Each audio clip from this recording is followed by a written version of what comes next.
Mazmur 91 ayat 1 sampai 16 dalam lindungan Allah.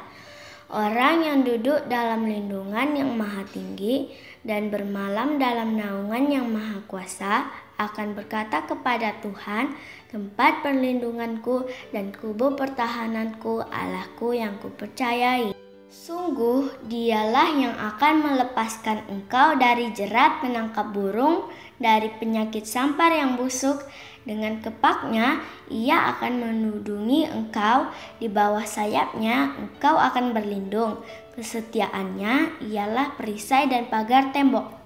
Engkau tak usah takut terhadap kedahsyatan malam, terhadap panah yang terbang di waktu siang, terhadap penyakit sampar yang berjalan di dalam gelap, terhadap penyakit menular yang mengamuk di waktu petang. Walau 1000 orang rebah di sisimu dan 10.000 di sebelah kananmu, tetapi itu tidak akan menimpamu. Engkau hanya menontonnya dengan matamu sendiri dan melihat pembalasan terhadap orang-orang fasik. Sebab Tuhan ialah tempat perlindunganmu, yang maha tinggi telah kau buat tempat perteduhanmu. Malapetaka tidak akan menimpa kamu, dan tulah tidak akan mendekat kepada kemahmu. Sebab malaikat-malaikatnya akan diperintahkannya kepadamu untuk menjaga engkau di segala jalanmu. Mereka akan menatang engkau di atas tangannya supaya kakimu jangan terantuk kepada batu. Singa dan ular tedung akan kau langkahi, engkau akan menginjak anak singa dan ular naga. Sungguh hatinya melekat kepadaku, maka aku akan meluputkannya. Aku akan membentenginya sebab ia mengenal namaku. Bila ia berseru kepadaku, aku akan menjawab. Aku akan menyertai dia dalam kesesakan. Aku akan meluputkannya dan memuliakannya. Dengan panjang umur akan kukenyangkan dia, dan akan kuperlihatkan kepadanya keselamatan daripadaku. Shalom teman-teman, happy Sunday, apa kabar semuanya? Baik kan? Bersama Yesus, dahsyat, luar biasa, yes, yes, yes. Wah, sudah tidak terasa ya, hari ini sudah minggu terakhir loh di bulan Juli. Kita bersyukur sampai hari ini Roh Kudus udah pimpin kita. BTW, kalian udah ready kan untuk ibadah hari ini? Aku mau ingatkan nih, selama ibadah, yuk kita serius, fokus, dan ikuti instruksi-instruksi yang ada ya selama ibadah. Dan pastinya lagi no food, no gadget, and no toys. Sekarang kita berdoa dulu ya teman-teman. Tuhan Yesus, terima kasih atas berkat-Mu pada hari ini. Tuhan, kami mau ibadah. Berkatilah ibadah kami pada hari ini ya Tuhan Yesus. Dalam nama Tuhan Yesus, haleluya, amin.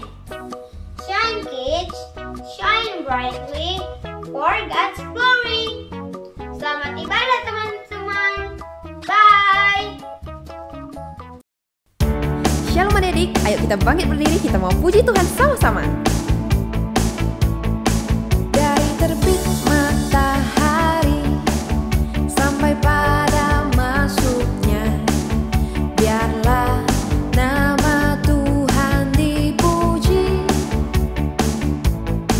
Dari terbit matahari sampai pada masuknya, biarlah nama Tuhan dipuji.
Adik-adik, mari kita siapkan hati kita.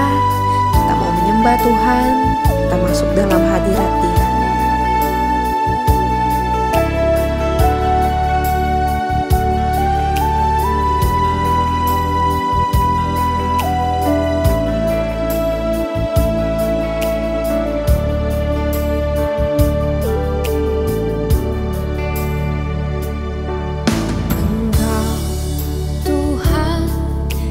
Setia,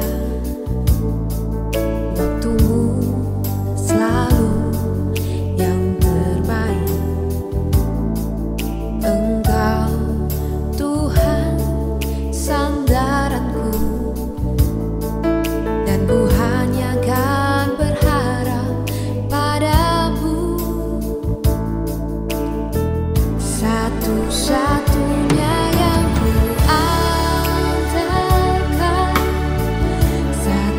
satunya yang ku percaya, Engkau sumber kekuatan, sumber pengharapan, sumber kedamaian. Satu-satunya yang ku andalkan, satu-satunya yang ku percaya, Engkau Tuhan memberkati, Tuhan penyembuhku, Tuhan pemulihku. Mari kita angkat tangan kita. Kita mau lebih sungguh-sungguh lagi. Engkau Tuhan yang setia, waktumu selalu yang terbaik. Engkau Tuhan sandaranku, dan ku hanya kan berharap padamu.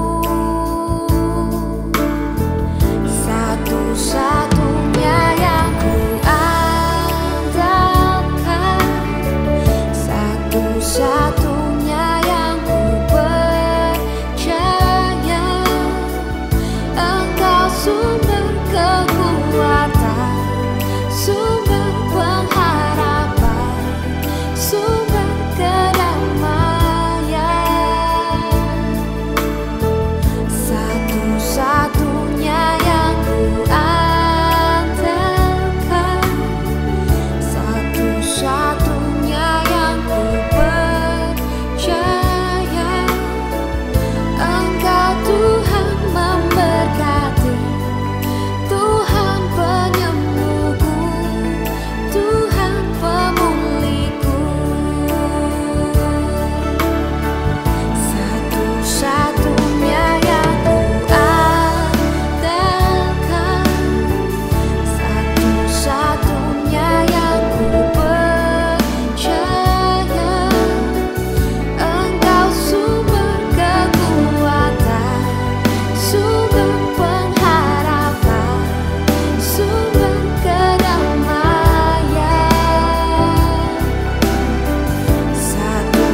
Selamat pagi. Apa kabar adik-adik semuanya? Hari ini ketemu lagi dengan Kak Ria di ibadah online pada pagi hari ini. Saatnya kita mau mendengarkan firman Tuhan.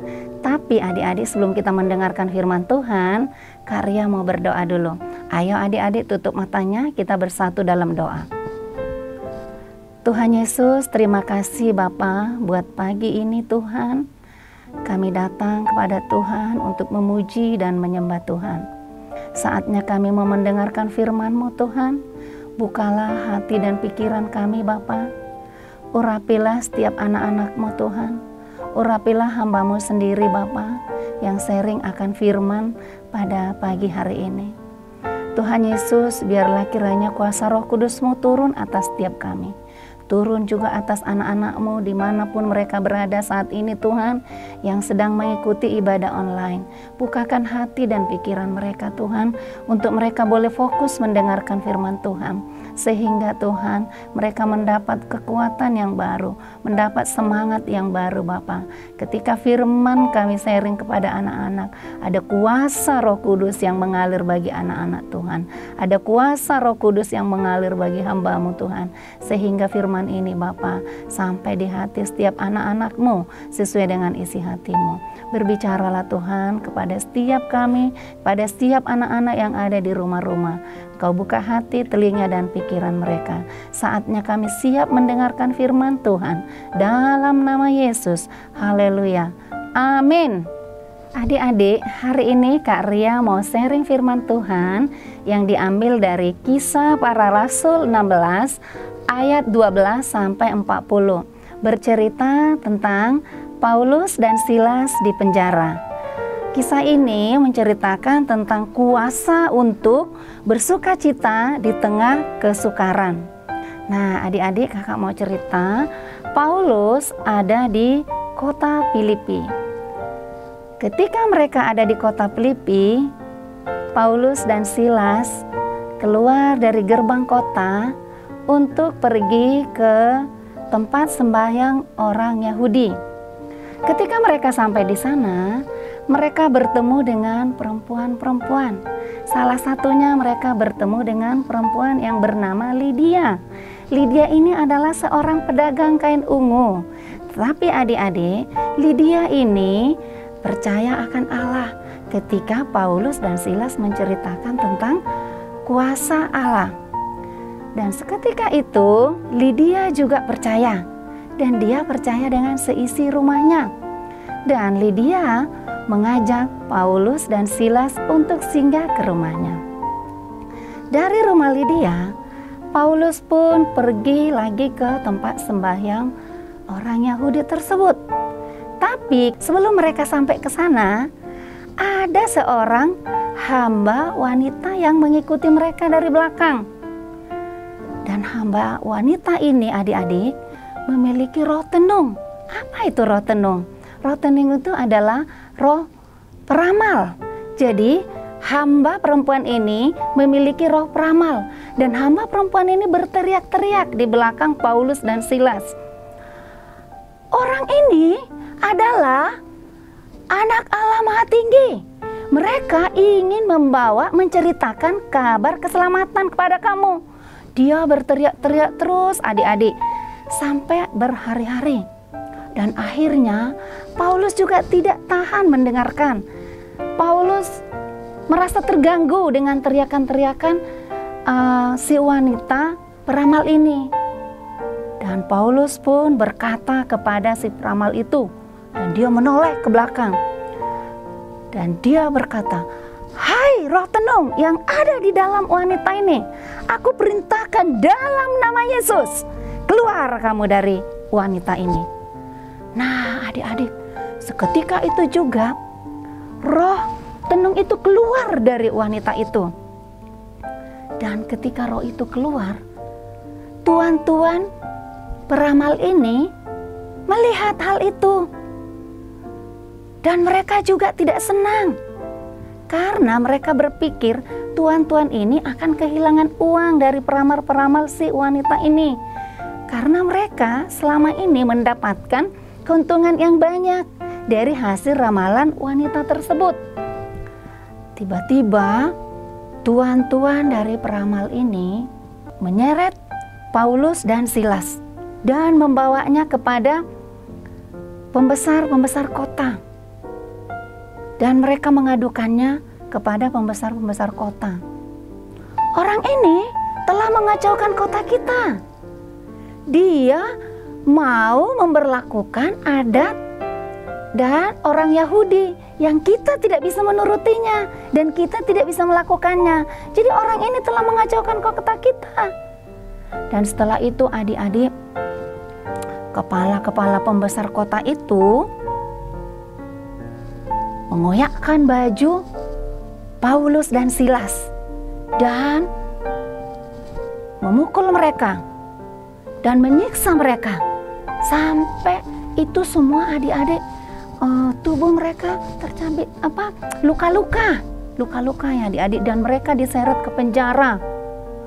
Nah adik-adik, di dalam penjara pembesar-pembesar kota ini berkata kepada penjaga penjara, "Nih, masukkan mereka ke dalam penjara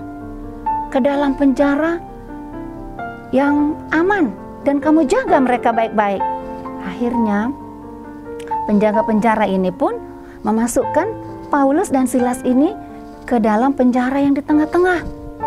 Dan di sana adik-adik, mereka diikat atau dipasung itu adik-adik, kakinya dimasukkan ke dalam kayu, lubang kayu, ada kayu yang dilubangin, terus kakinya itu dimasukkan ke situ dan dikunci kayu itu biar kakinya ini nggak bisa bergerak, dan tangannya dirantai pakai rantai yang besar. Jadi secara kekuatan manusia ini tidak bisa dibuka karena ini rantainya besar-besar terbuat dari besi, dan mereka dua di sana diikat kaki dan tangan. Nah adik-adik, tiba-tiba tengah malam mereka dalam kondisi kaki terikat, tangan terikat, mereka memuji dan menyembah Tuhan. Mereka bernyanyi, dan orang-orang dalam penjara itu juga ikut mendengarkan mereka, ikut mendengar puji-pujian dan penyembahan mereka. Nah adik-adik, seketika itu terjadilah gempa yang sangat kencang, dan gempa ini pun menggentarkan seluruh ruangan penjara itu dan menggoyangkan, dan bahkan tiang-tiang, engsel-engsel penjara itu pun tergoyang semuanya. Dan seketika itu juga ikatan rantai di dalam tangannya Paulus dan Silas, dan juga yang rantai yang mengikat kakinya terlepas semuanya adik-adik. Dan lampu pun mati, gelap gulita, terlepas semua. Tapi ketika rantainya ini sudah terlepas semuanya, mereka udah bebas, pintu-pintu semua sudah terbuka. Akhirnya tersadarlah penjaga penjara itu. Semua pintu terbuka. Aduh, gimana nih? Berarti semuanya tahanan sudah kabur. Aduh, langsung dia menarik pedangnya, ingin menghunus tubuhnya, ingin bunuh diri. Karena dia ngerasa pekerjaannya sudah sia-sia. Semua tahanan sudah kabur. Dia kondisi tidur, pintu-pintu penjara terbuka. Tetapi adik-adik, saat dia mau nusukkan itu pedang ke tubuhnya, tiba-tiba Paulus berkata dengan kencang, "Jangan kamu celakakan dirimu. Kami ada di sini. Kami tidak kemana-mana." Seketika itu kagetlah penjaga penjara itu adik-adik. Dan dia menyuruh, bawa lampu. Bener gak mereka masih ada di dalam? Karena suasana gelap kan adik-adik. Sekali itu mereka bawa lampu, ternyata memang iya, Paulus dan Silas ada di sana. Mereka tidak melarikan diri walaupun pintu penjara itu sudah terbuka. Tiba-tiba adik-adik, penjaga penjara itu langsung tersungkur di dekat kaki Paulus dan Silas, dan kepala kepala penjara itu berkata, "Apa yang harus kulakukan agar aku diselamatkan?" Nah, Paulus berkata, "Percayalah kepada Tuhan Yesus, maka kamu akan diselamatkan, maka seisi keluargamu juga akan diselamatkan." Dan saat itu juga adik-adik, kepala penjara ini membawa Paulus dan Silas pergi dari situ. Kepala penjara itu membersihkan luka-luka yang ada di tubuh mereka. Dan setelah itu, kepala penjara itu pun mau dibaptis. Dan Paulus membaptis kepala penjara itu, dan kepala penjara itu percaya kepada Tuhan. Lalu kepala penjara ini juga mengajak Paulus dan Silas untuk ikut ke rumahnya, untuk singgah ke rumah kepala penjara ini. Dan mereka pun dijamu dengan makanan yang enak, dan mereka makan bersama. Setelah itu adik-adik, anak dan istrinya pun menerima Yesus. Mereka percaya kepada Tuhan Yesus, dan keluarga mereka pun bersuka cita. Nah, setelah itu adik-adik, Paulus berkata kepada kepala penjara itu setelah siang hari, "Nah, kalian sudah bisa keluar dari penjara ini. Pembesar-pembesar kota sudah mengizinkan kalian keluar dari penjara ini." Tapi apa kata Paulus dan Silas adik-adik?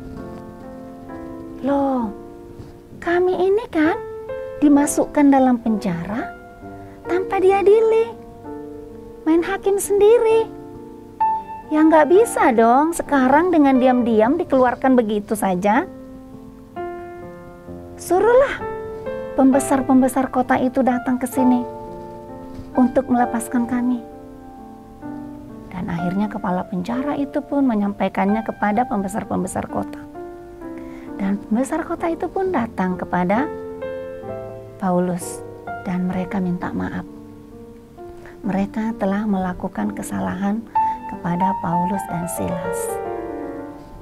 Setelah itu, Paulus dan Silas pun meninggalkan penjara itu dan mereka bebas dari hukuman karena mereka tidak bersalah. Demikianlah cerita kisah Paulus dan Silas ketika di dalam penjara. Ada kuasa, pujian dan penyembahan yang membebaskan mereka. Ada kuasa Roh Kudus yang menolong mereka.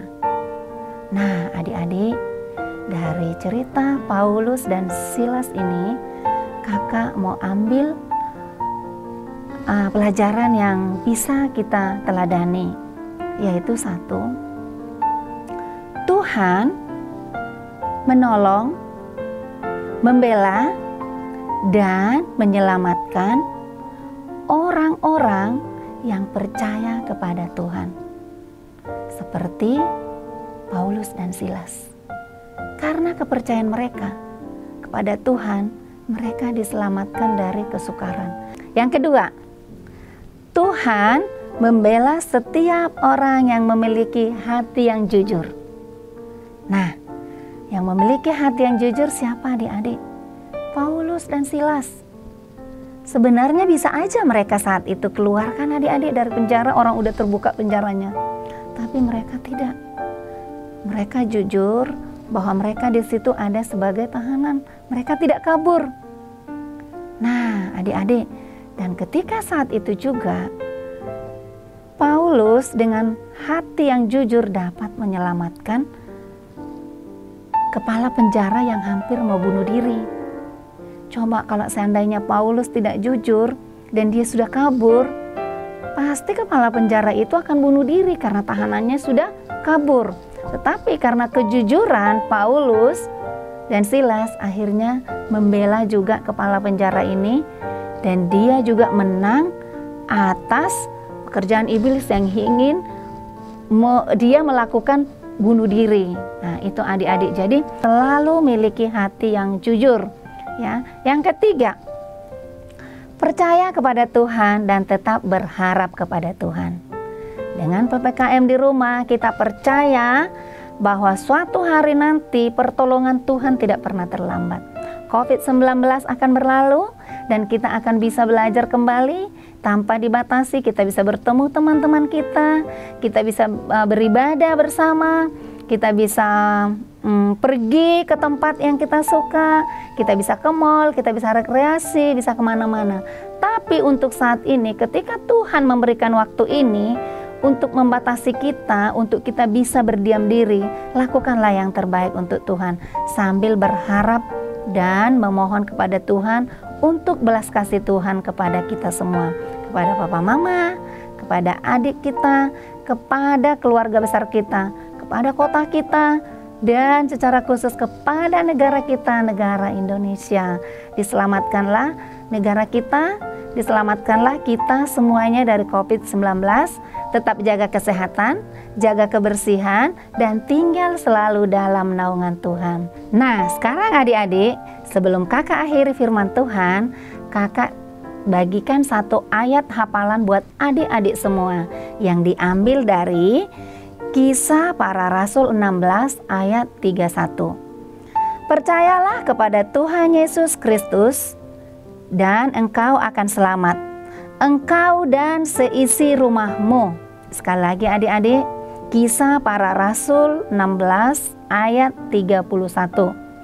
Percayalah kepada Tuhan Yesus Kristus dan engkau akan selamat, engkau dan seisi rumahmu. Amin. Kita bersatu dalam doa. Terima kasih Tuhan Yesus buat firman-Mu yang telah kami dengar. Ajarlah kami Bapa, agar kami menjadi anak-anak yang taat dan setia kepada firman Tuhan. Karena kami percaya Tuhan, Tuhan selalu menolong dan membela setiap orang-orang yang percaya kepada Tuhan. Dan Tuhan membela orang-orang yang jujur kepada Tuhan. Dan pengharapan kami kepada Tuhan tidak akan sia-sia. Oleh karena itu Tuhan, kami akan selalu berharap dan memohon pertolongan Tuhan untuk kondisi saat ini Tuhan, yang terjadi di negara kami Bapa, bahkan di seluruh dunia Tuhan, yaitu wabah COVID-19 yang selalu makin mengganas hari demi hari. Tapi kami yakin dan percaya Tuhan, ketika Engkau berkehendak, seketika saja Tuhan Engkau sanggup menghalau badai ini. Oleh karena itu Bapa, turunkanlah belas kasihan-Mu bagi setiap kami Tuhan, agar badai COVID-19 ini cepatlah berlalu Tuhan, dari bangsa kami ini, dari kota kami ini Tuhan, bahkan dari seluruh dunia ya Bapa. Tolonglah Tuhan, Engkaulah sumber pengharapan kami, Engkaulah pertolongan kami Bapa. Kami tahu Tuhan, pertolongan-Mu tidak pernah terlambat bagi setiap orang yang berharap kepadamu Tuhan. Selamatkanlah bangsa kami, selamatkanlah kota kami, selamatkanlah keluarga kami, selamatkanlah kami semuanya Tuhan dari badai yang sedang mengamuk saat-saat ini, yaitu COVID-19 ini Bapa. Biarlah kiranya Tuhan berkat-Mu turun atas kami, memberkati seluruh keluarga besar kami, memberkati kota kami, memberkati gereja kami, memberkati gembala-gembala kami Tuhan, memberkati seluruh staf pengerja kami Bapa. Engkau berkati, Engkau lindungi, Engkau jagai Tuhan Yesus senantiasa. Terima kasih Bapa. Biarlah kiranya Tuhan dalam kondisi saat ini Bapa, di dalam kondisi mara bahaya ini Tuhan, ada kuasa Roh Kudus-Mu selalu dicurahkan bagi setiap kami, dicurahkan bagi anak-anak-Mu Tuhan. Dan kuasa ini Bapa mampu mengalahkan kuasa si jahat, mengalahkan segala kuasa-kuasa yang tidak berasal daripada Tuhan. Terima kasih Tuhan, ini setiap kami anak-anak-Mu Bapa, dimanapun Tuhan berada anak-anak-Mu saat ini. Walaupun kami tidak bisa ibadah secara onsite, tapi kami ibadah online. Biar terus Tuhan kuasa-Mu dicurahkan bagi anak-anak-Mu. Engkau lindungi setiap anak-anak-Mu Tuhan. Engkau tutup bungkus dengan kuasa darah-Mu Bapa. Engkau yang memberkati mereka dalam pelajaran mereka juga Tuhan. Dalam masa kecil mereka Bapa, bahkan juga dalam masa pertumbuhan mereka Tuhan. Sampai masa depan kelak mereka ada di tangan Tuhan. Engkaulah Allah yang terus Tuhan berkarya bagi setiap anak-anak ini. Sampai seluruh rencana Tuhan digenapi bagi kehidupan setiap anak-anak-Mu. Terima kasih Tuhan, terima kasih Bapa. Hamba-Mu selesai sharing akan firman, tapi biarlah firman ini hidup dan tertanam di hati kami dan di hati setiap anak-anak-Mu. Dalam nama Yesus kami berdoa dan mengucap syukur. Haleluya. Amin. Salam adik-adik, selamat hari Minggu. Tuhan Yesus memberkati. Shalom teman-teman, sekarang kita doa syafaat ya. Mari kita berdoa. Terima kasih Tuhan Yesus untuk hari ini kami masih bisa tetap beribadah. Saat ini kami berdoa untuk semua teman-teman kami. Berkatilah ya Tuhan, berilah kesehatan, berkatilah papa mama kami dan keluarga kami. Berkatilah selalu dan berkatilah juga pekerjaan mereka ya Tuhan. Untuk semua kakak-kakak sekolah minggu yang membimbing kami. Tuhan Yesus kiranya mengurapi mereka selalu. Terima kasih Tuhan Yesus. Haleluya. Amin. Tuhan Yesus, berkati gereja House of Glory ya Tuhan. Berkati pengerja-pengerja, hamba-hamba Tuhan, dan semuanya ya Tuhan. Berkati juga jemaat-jemaat Tuhan ya Tuhan. Berkati juga Om Erwin ya Tuhan, dan keluarganya ya Tuhan. Dan kami juga berdoa untuk hal pembangunan gereja kami ya Tuhan. Cukupkan dana-dananya ya Tuhan, agar kami dapat bersama-sama menyembah Engkau di dalam gereja-Mu ya Tuhan. Makasih Tuhan, kami bersyukur. Haleluya. Amin. Tuhan Yesus, kami juga berdoa untuk bangsa kami Indonesia. Sembuhkanlah bangsa kami ya Tuhan. Berkati Presiden kami Bapak Jokowi dan wakilnya, dan seluruh pemerintah bangsa ini. Berkati juga kota Batam. Lindungi kota Batam ya Tuhan. Berkati Bapak Wali Kota kami dan seluruh penduduk di kota Batam. Kiranya dilindungi Tuhan. Inilah permohonan kami Tuhan Yesus. Dalam nama Yesus, haleluya, amin. Shalom teman-teman, kita mau memberikan persembahan nih. Kita berdoa dulu ya. Tuhan Yesus, berkati kami mau memberikan persembahan ya Tuhan. Kuduskanlah persembahan kami ya Tuhan, dan berkati juga gereja kami ya Tuhan. Berkati papa mama pekerjaannya ya Tuhan. Inilah doa kami dalam nama Yesus, haleluya, amin. Nah teman-teman, persembahannya ditransfer kali ini ya. Halo adik-adik, shalom. Nah, senang sekali hari ini Kak Mita ketemu lagi dengan adik-adik semua di Craft Session.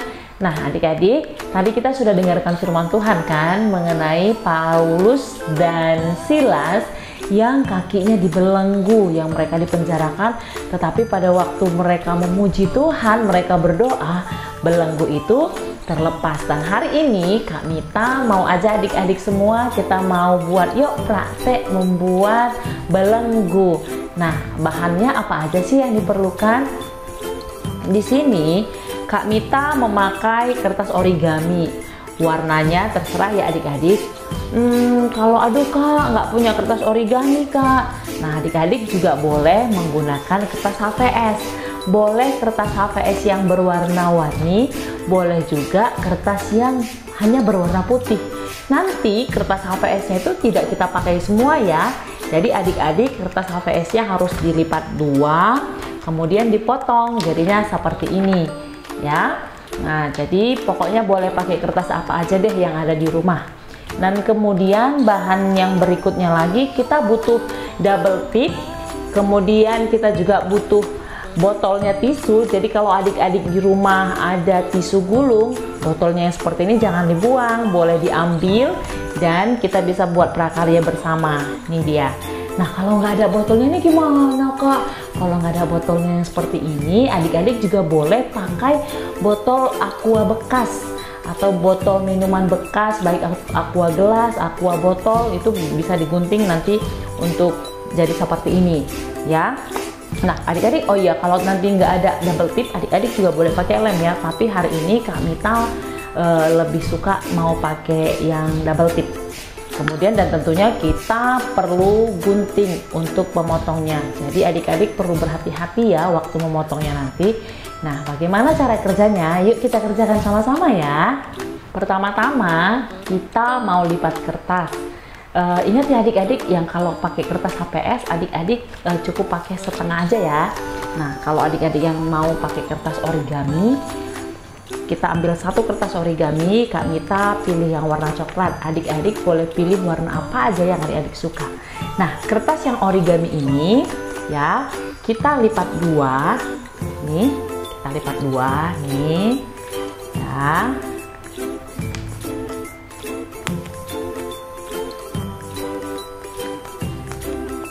Oke, nah udah dilipat dua begini, kita lipat dua lagi adik-adik. Nih.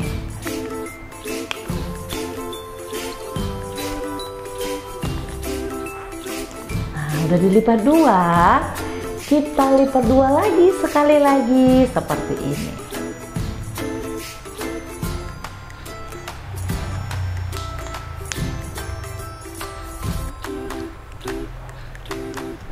Oke. Nih, jadi dia jadi lipatan yang kecil kan? Nah, sekarang kita mau gunting sama-sama ya. Yuk adik-adik mendekat yuk. Oke, sekarang kita mau gunting kan? Nah, adik-adik sudah mendekat belum? Jadi kita mau gunting yang hanya sesuai lipatannya ini ya adik-adik. Ini yang mau kita gunting. Yuk kita gunting ya.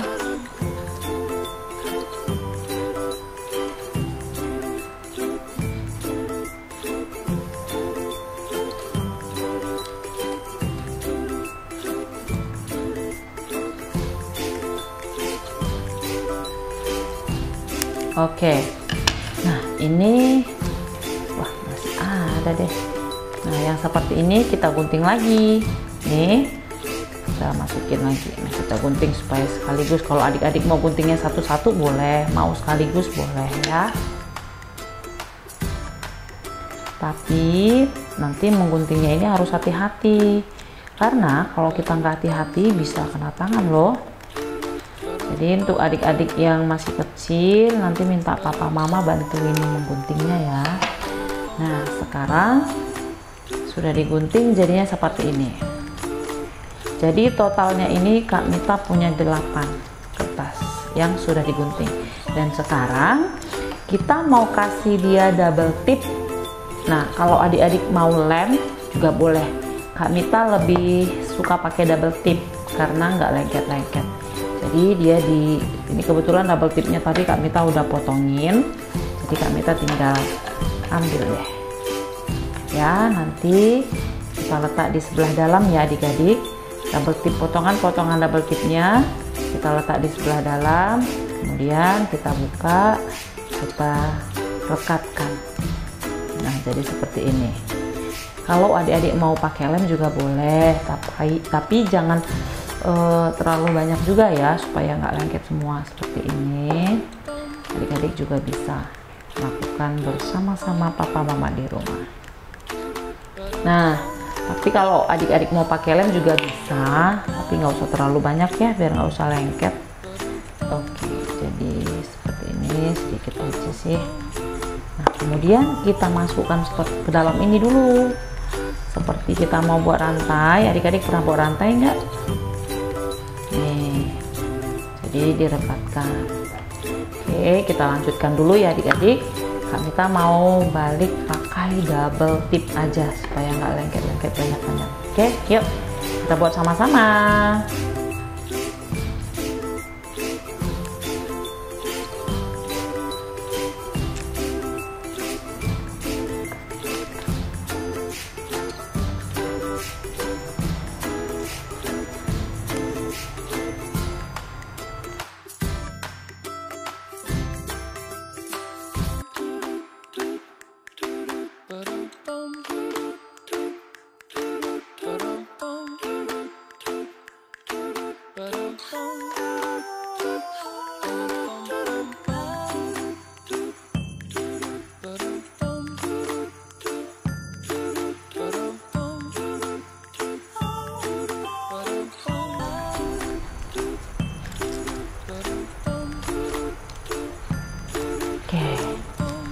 Jadinya seperti ini dia nanti. Oke, nah jadi seperti rantai kan? Oke, sekarang kita ambil botol tisunya adik-adik, atau botol aqua, atau botol yang bisa digunting lah ya. Ini nanti mau kita gunting kita belah dua, kemudian kita potong dua. Kita gunting sama-sama ya. Nah, jadi botol tisu kita tadi kita gunting. Nah, botol tisu ini kan agak keras nih. Nanti kalau adik-adik nggak bisa, jangan dipaksa, minta tolong mama atau kakak bantu guntingin ya. Oke, setelah kita belah dua seperti ini, kita bagi dua dia lagi. Ya, ini kita bagi dua.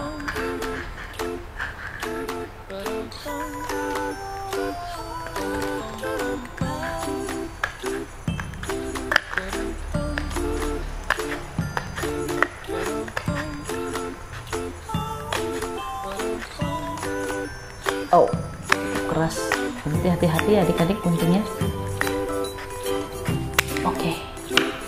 Nah, udah jadi begini nih. Nah, udah jadi begini. Kita mau tempel dulu double tipnya, boleh dilem juga ya. Seperti ini. Satu lagi di sebelah sini.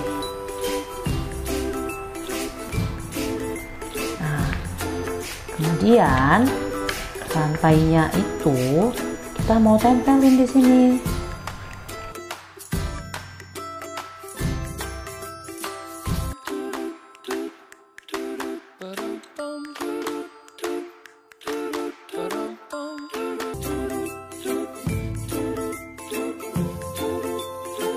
Dan jadinya seperti ini kan. Tada! Nah, ini sudah hampir menyerupai ya seperti belenggu. Nah, kalau Paulus dan Silas yang di belenggu itu kan kakinya, tapi ini kan nggak muat di kaki. Nah, kita boleh pasangin di tangan kita seperti ini. Gini ya adik-adik. Nah, jadi ini sama seperti si Paulus dan Silas yang dibelenggu ya. Jadi mungkin hari-hari ini kadang kehidupan kita nggak dibelenggu seperti ini, tetapi mungkin dalam keadaan sakit, dalam keadaan susah, kita merasa seperti kita diikat, kita merasa kita nggak bebas, kita ngerasa nggak enak banget. Tapi seperti Paulus dan Silas, dia datang kepada Tuhan, dia berdoa, dia memuji, menyembah Tuhan. Dan pada waktu mereka memuji menyembah Tuhan, maka ada kuasa Roh Kudus yang turun, yang sanggup memutuskan belenggu tadi. Yeay! Jadi setiap kali adik-adik lihat ini, ingat ya, kita memuji, menyembah Tuhan dan berdoa, karena itu adalah gaya hidup kita sebagai anak-anak Tuhan. Oke adik-adik? By the way adik-adik, nanti di rumah setelah habis ibadah, Kak Mita rindu sekali adik-adik semua buat yang seperti ini ya. Jadi kalau nanti nggak ada botol tisu, boleh diganti pakai apa aja. Terus nanti hasil prakarya kamu, hasil craftnya kamu fotoin, tetapi kamu juga ikut difoto ya. Kemudian nanti fotonya dikirimin ke nomor yang di bawah ini. Dan setiap adik-adik nanti yang membuat craft, kita akan kasih poin untuk adik-adik. Oke, dan poinnya itu ingat, nanti kalau sudah sampai 100 poin, kita akan tukerin hadiahnya, dan hadiahnya akan dikirim ke rumah adik-adik masing-masing. Oke, Kak Mita tunggu ya foto craftnya adik-adik semuanya. Nah, sebelum Kak Mita tutup ibadah hari ini, Kak Mita mau ingatin ya adik-adik di rumah, jangan lupa ya baca firman Tuhan setiap hari, terus berdoa setiap hari. Amin. Kemudian untuk minggu ini kita tidak ada Zoom ya. Nanti untuk Zoom berikutnya Kak Mita akan umumkan sama adik-adik, dan kemungkinan kita akan pindah hari dan bukan hari Kamis lagi. Nah, oleh sebab itu tetap setia beribadah setiap hari Minggu supaya adik-adik tahu pengumuman-pengumuman berikutnya. Baik adik-adik, sampai di sini dulu untuk hari ini. Sampai ketemu di minggu depan. Tuhan Yesus memberkati. Bye-bye.